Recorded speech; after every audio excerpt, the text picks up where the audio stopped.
Welcome to Sexology, a podcast that untangles the science of sex and pleasure. And now, with this week's episode, your host, clinical psychologist, Dr. Nazanin Moali. Hey everyone, welcome to episode 95 of Sexology Podcast. I'm your host, Dr. Nazanin Moali. Today we're going to continue our conversation about different formats of the relationship that people are practicing. Last week, we talked about swinging, and this week we're talking about consensual non-monogamous relationships. So we talked about this topic with Robert Candle on episode 70. If you guys haven't listened to that episode, I'll leave the link in the show notes to that episode. It was a wonderful episode. Robert is the co-founder of Orgasmic Meditation, and he's been practicing this for years. And one of the feedback that I got from you guys was that, okay, great, he's doing it, but he's a relationship coach. It seems like he has been living this lifestyle for a while and how we can apply it. And you guys wanted to know how it is for people that are not necessarily in the mental health field or coaching field, and whether they're successfully navigating this open relationships or not. So that's why I thought it would be wonderful to have Chris and Jordan on our show today. It's funny how I met them. So every year I go to San Diego Comic-Con and I love the convention. I like the place that you can check out the books. They have tons of fun stuff going on. I love comics, but I'm not necessarily very kind of passionate about what's the best new game or what's the best new book in the comic world. So I was walking in the book area, and interestingly, I saw this booth that there was this wizard-looking guy was wearing this very tight clothing, I guess bodysuit, you can call it. And it was wearing this wizard hat and all of it. And I went into the booth and I met Chris and Jordan. And to my surprise, it was definitely something I was interested in. Their book is called E is for Erotica. And it's an alphabet A to Z book. And for each alphabet, they talk about one kink or something sexual or an erotic, and illustration is great. The wording was hilarious. So I highly recommend you guys to check it out. In this episode, we're going to talk about their experience of writing this book and Chris's experience of being in an open relationship and deciding this is not working for me, and Jordan's experience of kind of starting and continue to being in a relationship that he identifies as consensual non-monogamous. A little bit about their bio is Chris, his pen name is F.C Brandt&nbsp, is an award-winning multimedia artist and works as professional illustrator. His film and video productions have been featured on Independent Film Channel in San Jose Museum of Art, the Cartoon Art Museum, and in universities around the world. FC holds a BFA from UC Santa Cruz and is a member of the Art Directors Guild.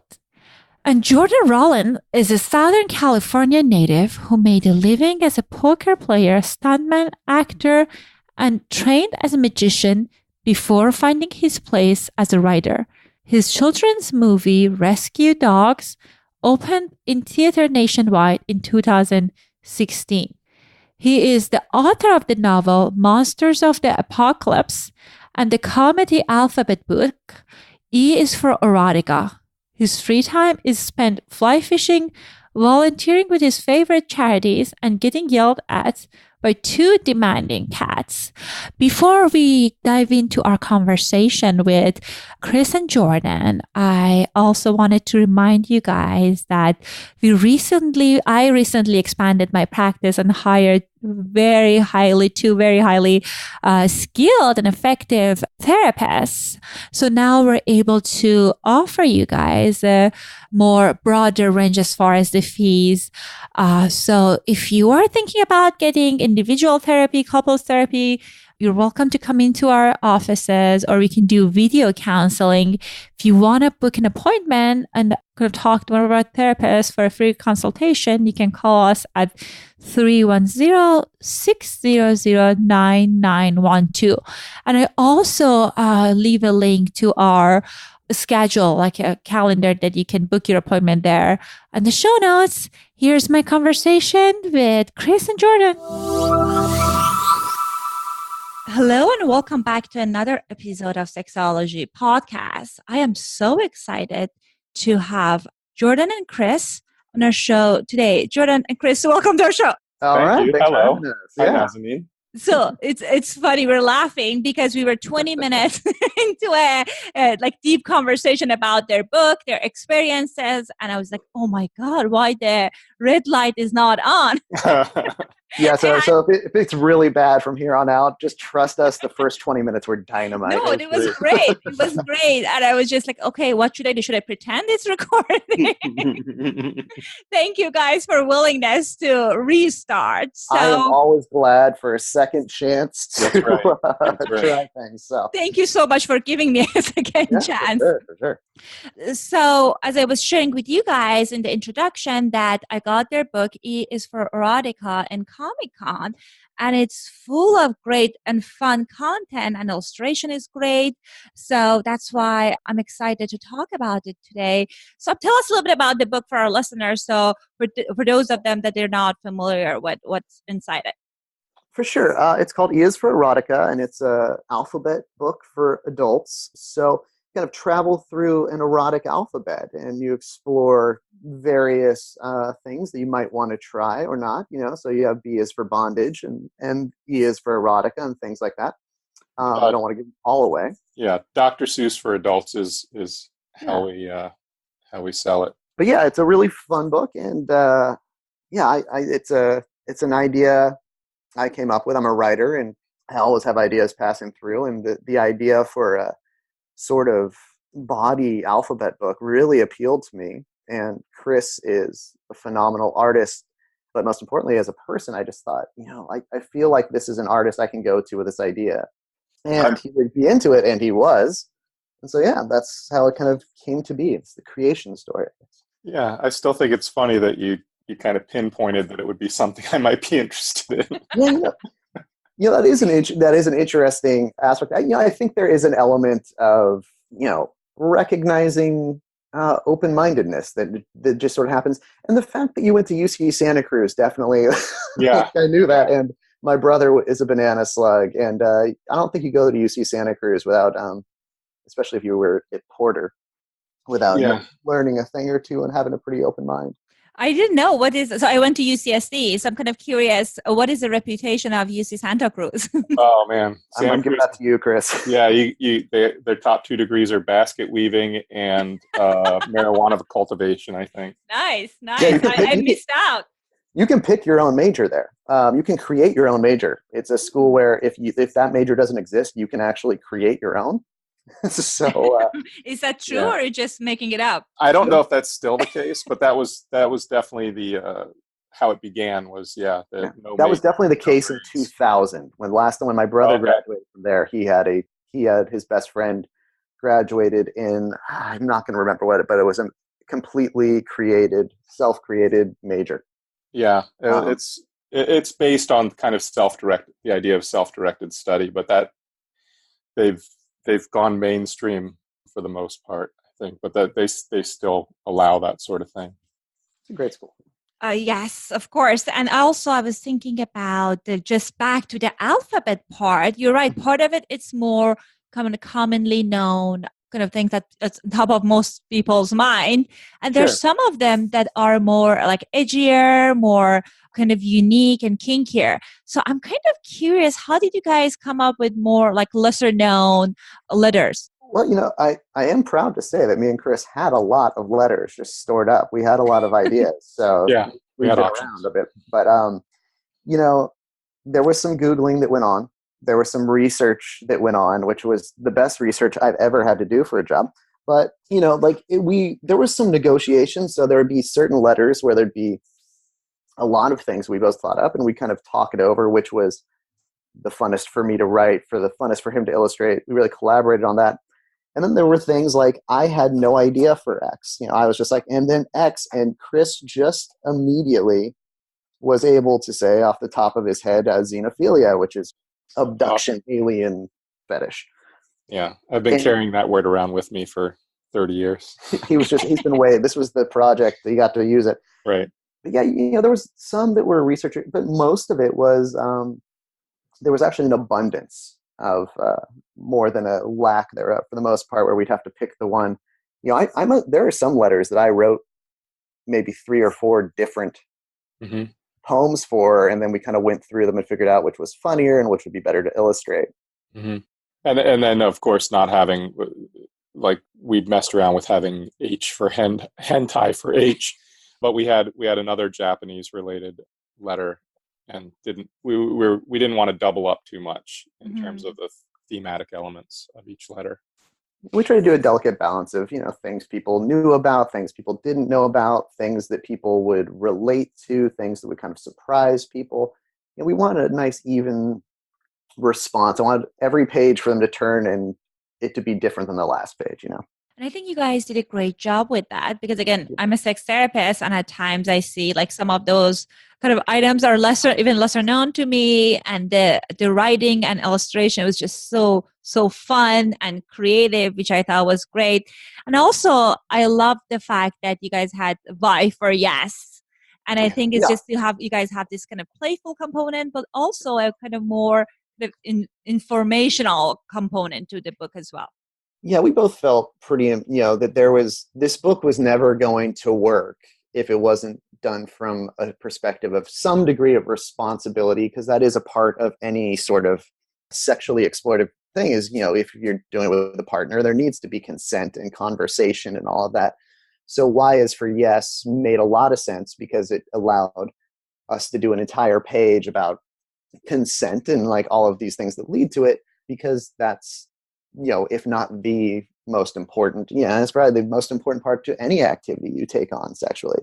So we did put thought into that sort of thing, but we're able to do it, I think, successfully in still a fun way and stuff. There's no lecturing of this book. There's no judgment or any of that. It's all just very, give it around, give it a try. Yeah. Here's a word and let's play around with it. Yeah. Let's have fun with it. Other conversation that we had that I thought was very interesting, that we were talking about the narrative, the writing, and also the book and the diversity in it. Even on the cover, I can see like ethnic diverse people and with different ages, which I really appreciate. That's not the case necessarily with all sorts of comic and any kind of like not necessarily something that it's on top of people's minds. So I appreciate that. It seems like you guys made this conscious effort to portray diverse features and diverse drawing and writings. I mean, I think that, from the writer's perspective, I wrote a lot of the time from a sort of neutral point, because as a writer, you don't, I'm writing on the activity more. So Chris kind of became the one who was representing these things. But, I feel like at this point, particularly if you live in LA, which is a very diverse place, it almost would be more work not to represent that. I mean, you'd have to be rejecting the world you see around you. If you're going to represent the world around you, your art's going to come out pretty diverse, it seems to me. Yeah, and just making sure that I wanted to appeal to everybody. And again, having gone to UC Santa Cruz and having lived in a lot of different big cities, just knowing that it's not all one small culture, where we really are a multicultural country and world, really. I really, Chris is an international guy. Anybody, yeah. Yeah, Chris he spent a lot of his childhood not in America, so he's definitely always had, when we talked, a world view, which I've always appreciated. And I was sharing with you guys about how when I initially was going through the book, I saw mostly heterosexual couples doing heterosexual behaviors. And I'm kind of curious about your response, because I thought that was great. Yeah. Do you want to start out with this, Chris? Yeah. Or you want me to open up? I don't know.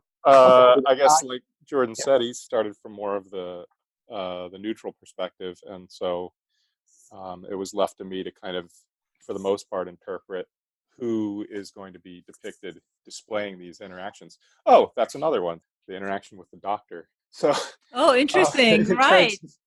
In terms of deciding to depict heterosexual versus homosexual interactions and relationships, it was, I think homosexuals tend to be more, I feel kind of weird. It almost feels like even using the term homosexual instead of gay is almost feels like a slur, but I'm just trying to be correct in my language, linguistically correct. The homosexual community is a lot more accepting of kind of all sexual behaviors and displays, and whereas in appealing to some of the more closed-minded heterosexual people, they might be open to a book like this if it's not having homosexuality thrown in their face, along with all the other fetishes and kind of sexual proclivities that they're being exposed to. I actually had it was at Comic-Con. I had a discussion with a gentleman who was a gay man and probably about his 50s, and he'd read the book and he really liked it. And he asked me, he said, I'm surprised that H isn't for homosexual or G isn't for gay. Like, you didn't do that. And I said, well, no, because this is about, the sexual fringe. This is about bondage and these things. And that's, and he kind of smiled and he said, oh, so you don't think there's anything fringe or edgy about that? He's like, I guess that's kind of great. He's like, but it makes me feel less edgy. I said, I know the feeling, man. You think you're like edgy, and then it turns out that like, no, you're exactly the same as everybody. I have that all the time where I think I'm really edgy and cool, and then I meet someone 23 who's like, really? Yeah, I just completely accept that as completely commonplace. And I go, oh. So he was actually amused. He said, it was like an omission based on acceptance that he found really rewarding, kind of like an achievement that unexpected. That whereas even when I was a kid, that may have been considered on the fringe to be in an openly gay relationship, and now it wouldn't even register. It would be the most mundane page because love is love, and I think we all know that. I think that's just the thing. So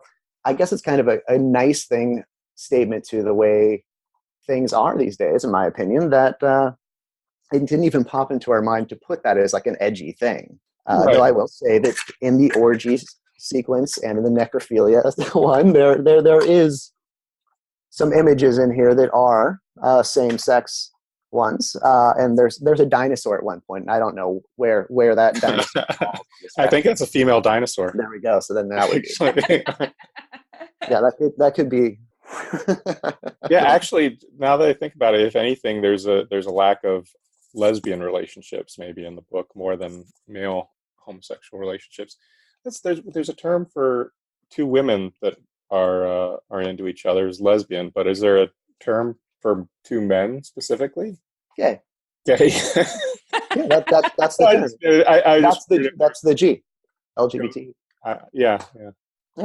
No, but I agree with you, and I think it's just a matter of what lens you're looking at, because you're right. You have a page on orgy, and I didn't even think about it. Okay, so there are like lots of people going on in that page. There are lots going on, so I didn't think about it. And I appreciate that you didn't put a page because as part of the things are like kind of portraying kinks, some of the kinkier things, and kind of portraying it as a like not including same-sex relationships, same-sex kind of homosexual relationship as a way to kind of, look at this, kind of putting it on display as something odd. So I appreciate that you guys kind of were thoughtful about what you chose and what you put into the book. Yeah, so I'll definitely encourage people to look at the book, purchase the book. We make sure that I put a link to where to purchase the book in the show notes. But I also wanted to check in with you guys about something else. About the relationship. So, one of the things that come up in my practice is like people being in different relationship formats or different relationship dynamic. Many people are monogamous, but many of my clients are exploring non-monogamy, and we had guests in the past, they're psychologists, therapists, they're living a non-monogamous relationship themselves. And it's interesting that you mentioned that you guys had experiences with that. So I'm kind of curious to hear your stories, because I can now tell obviously my clients' stories, but I'm kind of curious, how did you guys kind of arrive to the kind of solution of thinking, okay, this might work for me? Yeah, well, I mean, that ties in directly to my, I mean, that's the thing is, I am currently in an open relationship, and that's like the edgiest thing about me. And then every time I meet someone in their 20s, they're like, that's not edgy. And I'm like, oh, come on. It was the one thing I had. But yeah, actually, it's funny because this book ties into it. My partner and I have been together for, coming up on 2 years. And this book was in its early stages. There was an early copy of this book, a galley. Wasn't even the same writing and drawing, but I had an early copy of it sitting on my living room table when she first came over to my house. And she saw this book. She saw E is for Erotica sitting there, and she was like, what's that? And I was like, yeah, that's a thing I wrote. And it was like very early on. We, didn't know each other. I was like, feel free to look at it. I mean, I guess this conversation's going to happen anyways.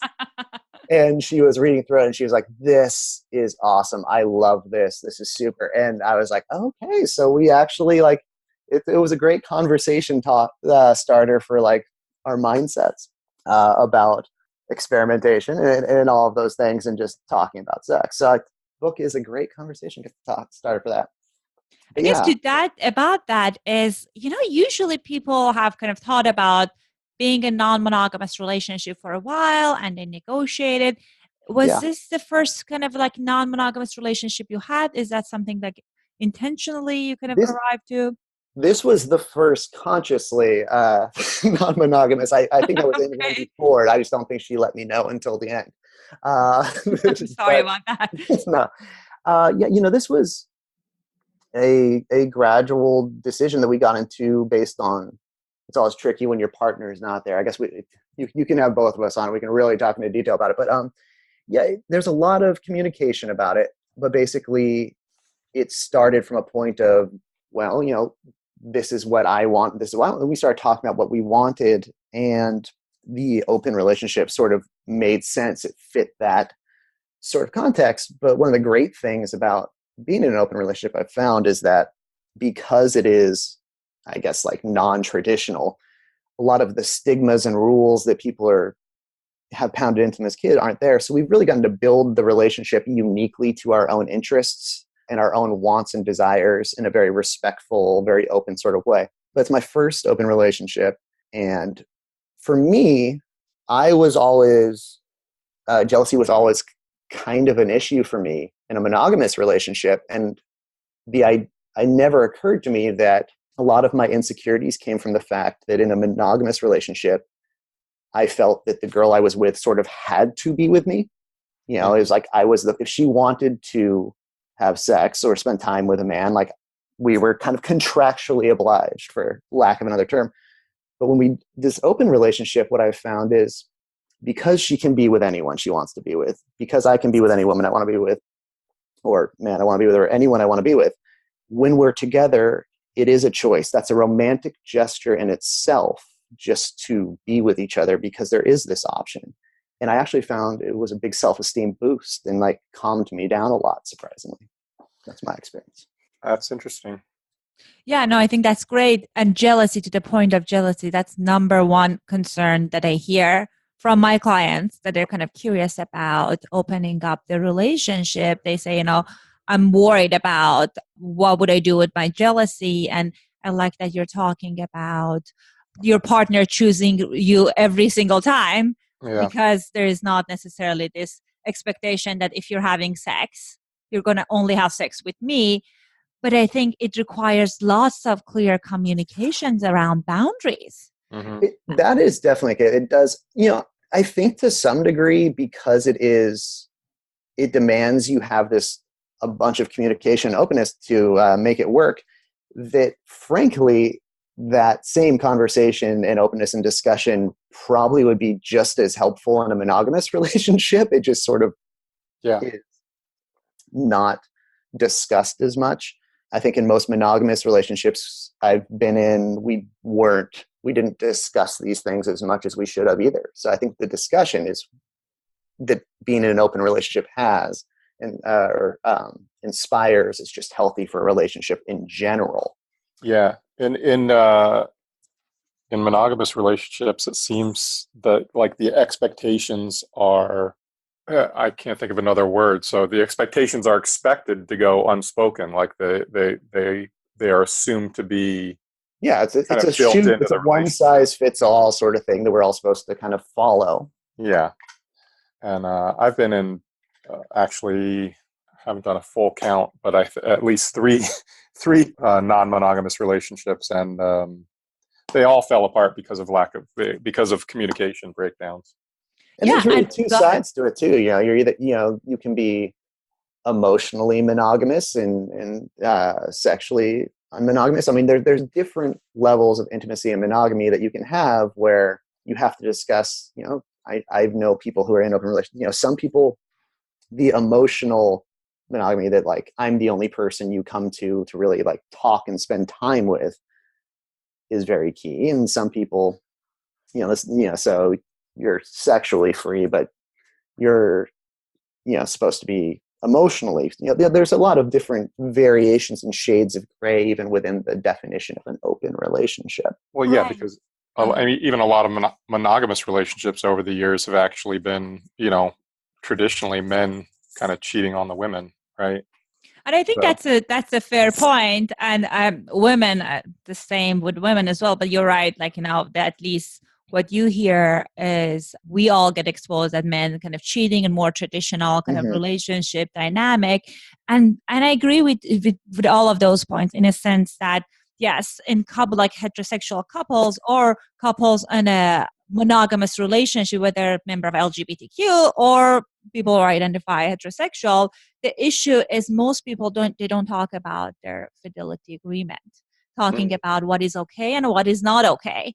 They have some kind of assumptions about what would the partner might assume it's okay. And many times in my office that I see, like, the one of the partner having this strong reaction because they realize the partner did something that he or she thought I was okay.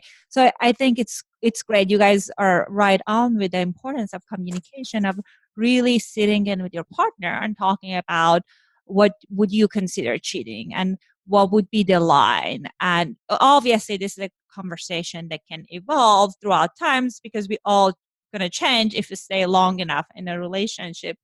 And also to the point of monogamous relationship, what's known as monogamous, and we all had heard of people or our parents that they were in a monogamous relationship. I don't know long term, and this is a conversation I have with my colleague at ASAC, which is the For Sex Therapist groups, that for most people, I see it 2-3 different categories. One category of people are acting out sexually. They just don't tell their partner, and there's just not an explicit conversation about it. And there are the other group that are kind of like have this agreement and kind of consider non-monogamous and more clear about it. Yeah, so it's like every subcategory has its pros and cons. And obviously I have like couples, I see couples in my practice that they are in a monogamous relationship, and but each checked out of the relationship emotionally and sexually for years. So so I don't necessarily see one category being better than other. It's just a matter of being intentional as far as what would work for you.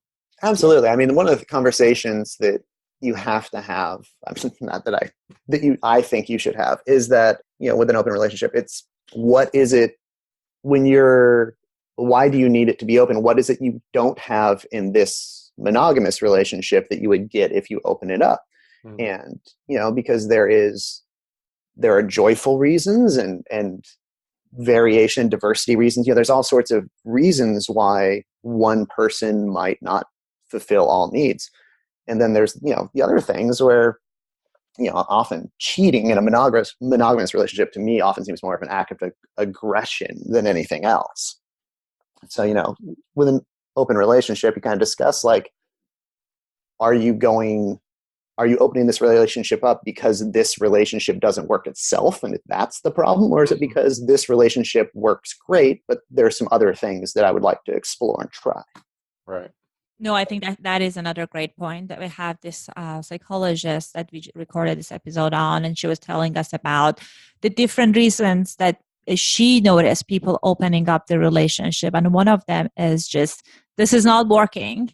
And let's open up the relationship, see if it might work. It's just kind of avoiding the emotional component of things that's coming up. Or for some people, as you mentioned, is just like that's not who they are. The relationship is healthy, but that they tend to be more comfortable in non-monogamous arrangements. Yeah, and if you have any sort of, if you're on a little bit one direction or the other on the scale, on the spectrum of sexuality, I mean, there are plenty of people who are kind of denying a bisexual existence because they're in a monogamous relationship, and like an open relationship kind of allows for some exploration in that area. And it's not, I wouldn't tell anyone to go into it saying that there won't be speed bumps and there aren't moments of jealousy and insecurity and stuff, but I think over the long term it works for me. I think it makes more sense for my personal life.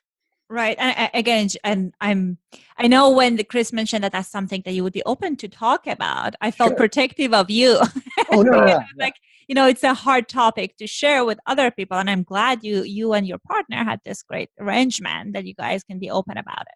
Yeah. And I checked with her. I was like, hey, babe, if I like, when you're not around, I'm talking about it. And she was like, oh, absolutely. Like, because I was like, if we're talking about it together and I'm not speaking for her, which I would never do. So, I'm careful of that. But I think that, you don't write the book that we wrote, and you don't, if you're not a believer that this should be part of conversation, that these are things, we think about all the time, sexuality and all of this stuff. I don't think it is a shameful thing or something that should be hidden. I think it should be discussed. I think most of the problems that we have come from not discussing these things. Yeah, definitely. And Chris, I have a question for you. You shared with me you were in a non-monogamous relationship, and then you're no longer in a non-monogamous relationship. Do you feel what the challenge was with the relationship dynamic, or was it because you wanted to be in more kind of traditional monogamous relationship? I'm kind of curious about that. Maybe I'm a little bit older than Jordan, so maybe it's the pool of partners that I had access to that it just seemed more like the women with whom I had more open relationships with it felt like it was more of a concession, like they were still looking for it was either a concession to me or they themselves were still looking for somebody else. I kind of came to that decision when I was single after my last long relationship. It was an open relationship because of my own desires, not because of she wanted to have a monogamous relationship and ended up getting married. But as I had time to sit back and think back over my past relationships, it just felt like, for me personally, my own experiences, it seemed like what I wanted was not going to be available to me. Like the polygamy thing just didn't seem like it was going to work out for me, but maybe I should have been more patient. I don't know. Well, I guess not polygamy, more like a polyamory or like polyamory. I'm not. The only thing that I can speak to like as in depth is comic books. Mm-hmm. So anytime I talk about this subject, I tend to use the wrong words. No problem. I personally have this strong reaction when I hear polygamy. I was like, like sitting straight on my chair. Right, yeah. No, I hear you. But I mean, before polyamory was more of a reaction to the negative connotations of polygamy, right? I mean, polygamy is still kind of a catch-all, isn't it? Mm-hmm. No? Well, no, I guess like a polygamous relationship. Polygamy, when I hear polygamy in kind of research and like in our field, we're thinking about men who are in multiple with other women, and the women usually are monogamous with them. So I guess like it's a little bit trickier, but I know there's so many terms that I always that includes marriage, right? Polygamy always includes marriage. Yeah. Oh, okay. That's the reason I was having difficulty talking about the gay stuff too, because even though I've been I'm very familiar with the culture and have friends that I have long conversations with, I'm still just not so into the politics of it that I am fully conscious of using the right terms all the time. And I think it continuously evolving. This is something what I do, and I talk about it all day. And it's just like next thing you know, I mean, thank God things are evolving and getting better, but it's just hard to keep up. So I always appreciate when people let me know, which is I work with younger teens and they're correcting me in my practice. Oh, really? Every day, wow. Yes. Yeah, I mean that's the great, like the evolution of that. I think is such a great thing. Like in my decades on this planet, just like the evolution that's happened in the openness and the different things you can be, it is just phenomenal, and it's great. I think that there were, I had a few conversations at Comic-Con. When you're selling a book called E Is for Erotica, some people find you as a person they can talk to, they kind of know, and people would talk about stuff. And there were all sorts of different responses, but some people were talked about the fact that like their sexual tastes or whatever were kind of caused loneliness. And so any sort of like fun conversation about these subject matters was a really welcome thing because they felt included and fun. They didn't want their sexual proclivities to be whispered about or be like looked at as an interesting curiosity. Like they were very excited to be like, yeah, that is a fun thing to joke about. Of course we joke about it. I think people mistake this idea that if you engage in bondage or something like that it's this dark and seedy, like kind of like cruel room, and there's no like, it's not filled with like anything we do in life. We tend to laugh about afterwards and enjoy and like share and have inside jokes about it and stuff like that. And most of this stuff is exactly the same way. I think people would be surprised to see, people who haven't dipped their toe in any of this are surprised to see that, no, these are absolutely fully functional, wonderful people who this is their kink and they do it with respect and consent and they enjoy it. And afterwards with their partner, they have dinner and binge watch a show on Netflix. It's still part of your life.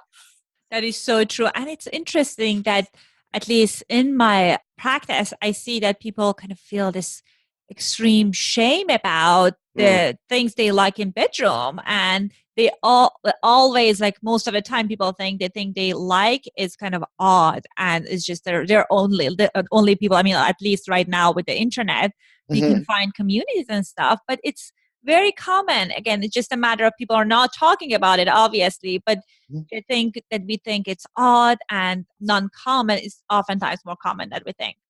Yeah, absolutely. I would challenge anyone who had a question of this. Like, if people were open about it, I think if you did like if you did a poll, the majority of safe words are kind of amusing.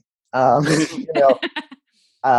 you're picking your safe word with your partner, people tend to pick, the term that's funny to them. Like most famously on like How I Met Your Mother, it was flugelhorn.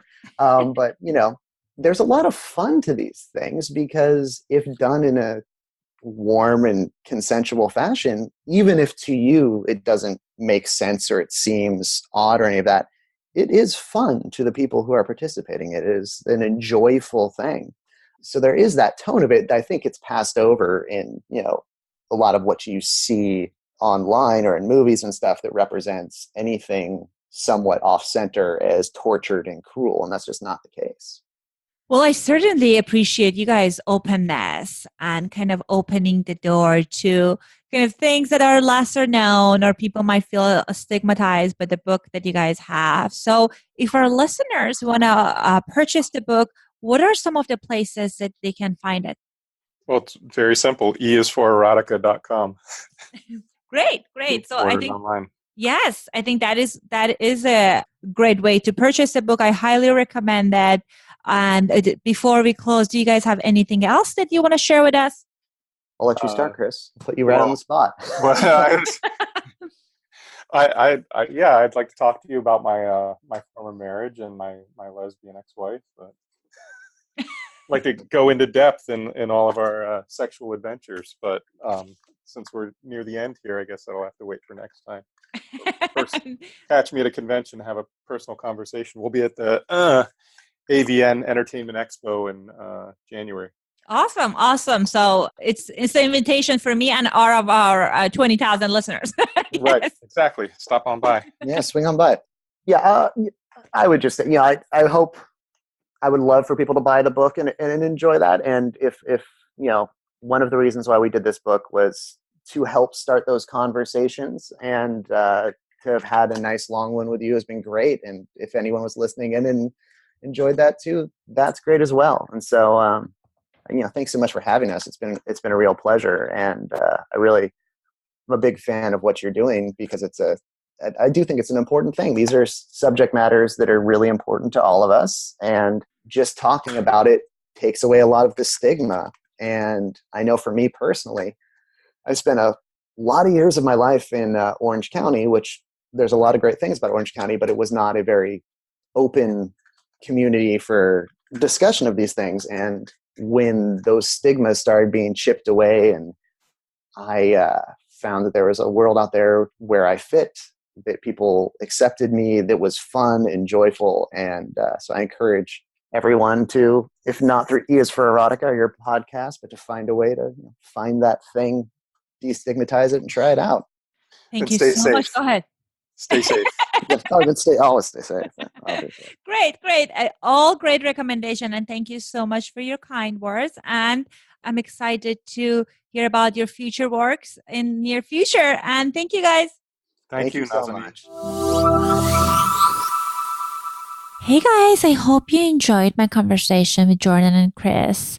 I loved having a conversation with them and appreciated their honesty and openness about sharing the experiences that they had with consensual non-monogamy. It feels to me that it can be a little bit more trickier than swinging this kinds of relationship, since with swinging, usually it's more limited to sexual activity. I can imagine with non-monogamous relationships, it's easier to develop feeling. It's going to be another level of interaction. Obviously, there's this world of different variety of non-monogamous relationships. But I think if you're doing this, you got to have excellent communication skills and talk about your boundaries if you want to make sure that you're protecting yourself against getting hurt. But it's just lovely to see how people living different lifestyles and how it's working for them. And then I wanted to remind you guys that you can always record your questions. So if you have a sex-related question, you can record it at sexologypodcast.com, or you can email it to me at drmoali@sexologypodcast.com. I love you guys, and we're going to chat next week. Thanks for listening to Sexology Podcast. For more great content, visit www.sexologypodcast.com. Please be advised that information presented on this podcast is not a substitute for seeking help from a licensed mental health provider.